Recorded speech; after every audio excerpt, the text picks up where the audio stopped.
Welcome everyone to Close Reading Poetry. I'm Adam Walker, and today we are reading Shakespeare's Sonnet 69, a request by Joseph for his friend who is turning 69 this week. So let's begin with a reading of the sonnet. Those parts of thee that the world's eye doth view want nothing that the thought of hearts can mend. All tongues, the voice of souls, give thee that due, uttering bare truth, even so as foes commend.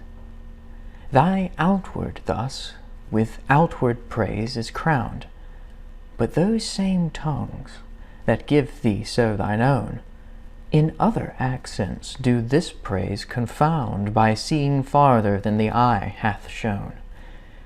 They look into the beauty of thy mind, and that in guess they measure by thy deeds. Then churls their thoughts, although their eyes were kind, to thy fair flower add the rank smell of weeds.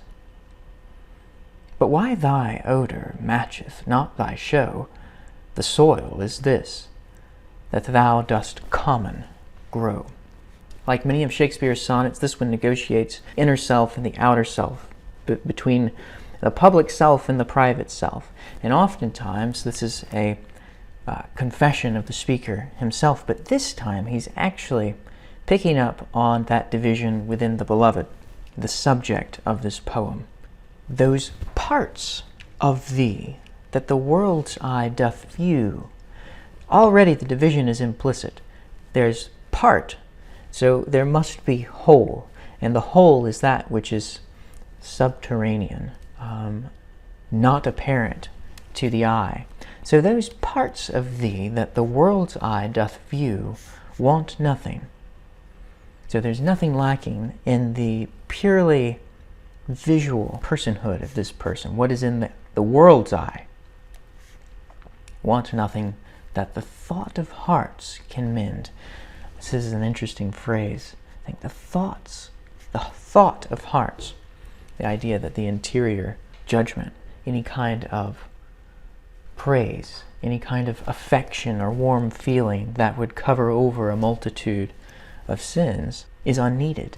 The thought of hearts can mend nothing, cannot fix anything to that visual perfection. All tongues, the voice of souls, give thee that due.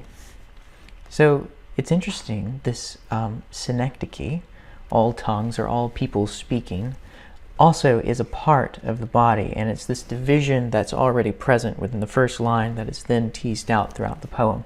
All tongues, a synecdoche is a part that represents the whole. That's a rhetorical figure. That's exactly what's going on in the first line and throughout this entire sonnet. This idea that the part actually is not representative of the whole. And he's building this analogical argument beginning in line 3. All tongues, and then this parenthetical, which is to say, all tongues are the voice of souls.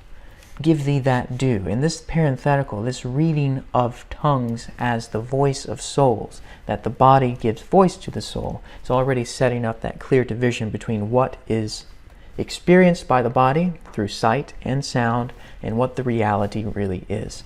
And this division, this idea that the outward show can be different from the inward show, is part of the very Protestant anxiety that impels much of Spenser's poetry, including the Fairy Queen. The great villain there is Arch-Imago, who takes on various shapes that are pleasing to the eye. Milton will play with this as well when he's depicting Satan in Paradise Lost. Those of you who are following along there have heard me talk about this aspect of this dual reality of what looks and what truly is. So all voices give thee that due. What is due is praise, the commendation which comes at line 4, uttering bare truth, even so as foes commend. Commend means to praise. So these tongues uttering bare truth. I stopped at this phrase, bare truth, thought it was another interesting construction, just like the thought of hearts. Usually thought being the faculty of the mind and feeling that of the heart, but blending those two together in this phrase. And then bare truth, bare which means uncovered, revealed, or apparent. Again, playing in with this dual reality here, what is seen and what really is. So they utter the bare truth, what seems apparent, even so as his enemies do. Everyone commends him of this outward beauty. Here at line 5, thy outward, thus, with outward praise is crowned. So the tongues are the outward praise, this commendation, and thy outward is the beauty of the body, that which is in the world's eye. But those same tongues, the voices of the soul, but those same tongues that give thee so thine own, that's his due, in other accents do this praise confound. Confound means to confute or to disturb or to, in some cases, transgress. Do this praise, the praise of the body, confound by seeing farther than the eye hath shown. The vision here is not purely ocular, it's seen into the soul of someone, playing with this Petrarchan conceit of Platonic beauty, this whole Platonic idea that the outward beauty is representative of the inward beauty. But in the Protestant Renaissance mind, that is not the case. The outward actually is sometimes deceptive and does not represent what is inside. They who see farther look into the beauty of thy mind, and that in guess they measure by thy deeds. Again, this very Protestant idea that the deeds will be the measure of what is actually within. The fruit is the measure of the tree. You think of the Calvinistic soteriology, works demonstrating faith. Now, works do not sustain faith. Faith is a gift, but works demonstrate that faith has actually occurred. So we are in the hermeneutic of the Protestant mind. This is not the kind of sonnet that could have been written, I think, in the medieval period, simply because of this dual reality here. And that, in guess, they measure by thy deeds. So his deeds are not beautiful. His deeds may be vicious, are not virtuous. Then churls their thoughts, and here we have thoughts again, and it's recalling this first use of thought, the thought of hearts. Then churls their thoughts, although their eyes were kind, to thy fair flower add the rank smell of weeds. Notice the synesthetic reliance here as it shifts from what looks visible to then what smells rank, the rank smell of weeds, which are common flowers. So the outward appearance is something noble of a flower, but the inside, the smell, which is representing this seeing further.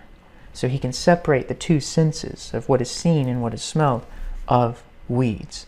Now this is setting up an image for Sonnet 94, which I think I covered on this channel a year or two ago, where he says that lilies that fester smell far worse than weeds. So fair flower, rank smell of weeds. But why thy odor matcheth not thy show? The soil is this, that thou dost common grow, that you are a common weed. And soil here would have been pronounced without the diphthong soul. The soul is this, in the original pronunciation, which would have made it sound like soul. The soul is this, but this goes back to the Latin, which means ground or seat.